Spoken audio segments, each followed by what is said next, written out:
लोकसभा चुनाव 2024 के नतीजे आ चुके हैं। एनडीए को 291 तो इंडिया अलायंस को 234 सीट मिली है। मुस्लिम सांसदों की बात करें तो इस बार इनकी संख्या कम हुई है।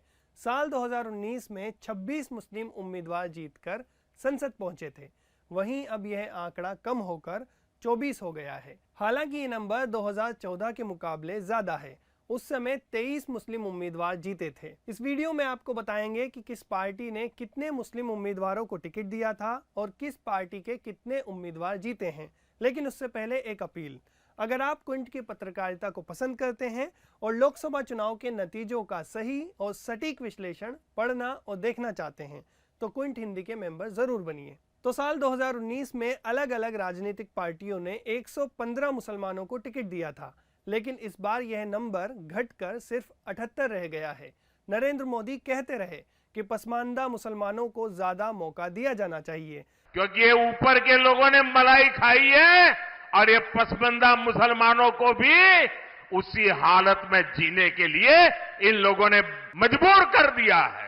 लेकिन इसके बावजूद बीजेपी ने सिर्फ एक ही मुस्लिम उम्मीदवार को टिकट दिया, केरल के मलप्पुरम से अब्दुल सलाम को, और उनको हार का सामना करना पड़ा। एनडीए ने कुल मिलाकर 4 मुस्लिम उम्मीदवारों को मैदान में उतारा था। उनमें जेडीयू के उम्मीदवार मुजाहिद आलम और असम गण परिषद के जावेद आलम शामिल थे, लेकिन इनमें से कोई भी नहीं जीता। चलिए अब ये भी जान लीजिए कि बाकी बड़ी पार्टियों ने कितने मुस्लिम उम्मीदवार मैदान में उतारे थे। कांग्रेस ने करीब 19, समाजवादी पार्टी ने 4, टीएमसी ने 6, तो दूसरी ओर बीएसपी ने 35 मुस्लिम उम्मीदवार मैदान में उतारे थे, जो सभी पार्टियों में सबसे ज्यादा थे, जिनमें से 17 सिर्फ उत्तर प्रदेश में से थे। हालांकि पार्टी का कोई भी मुस्लिम उम्मीदवार सीट जीतने में कामयाब नहीं हुआ। कांग्रेस में मुस्लिम उम्मीदवारों की संख्या भी घटी है। 2019 में कांग्रेस ने 34 मुस्लिम उम्मीदवार उतारे थे, लेकिन इस बार यह नंबर घटकर सिर्फ 19 रह गया। अगर 2024 के नतीजों पर नजर डालें तो कांग्रेस के सबसे ज्यादा 7 मुस्लिम उम्मीदवार जीते हैं।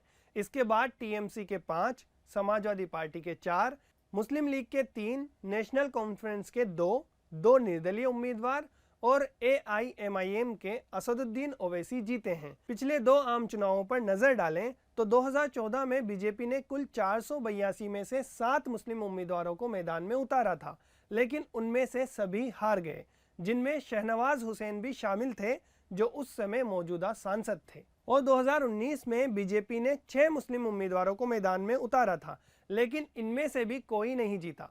पीएम मोदी के 2014 में सत्ता संभालने से पहले लोकसभा में 30 मुस्लिम सांसद हुआ करते थे, उसमें से सिर्फ एक बीजेपी से था।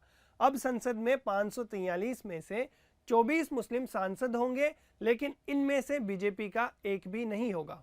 बाकी खबरों के लिए देखते रहिए क्विंट और क्विंट हिंदी। एक अकेला हिंदुस्तान को बचाने वाला चुनाव है।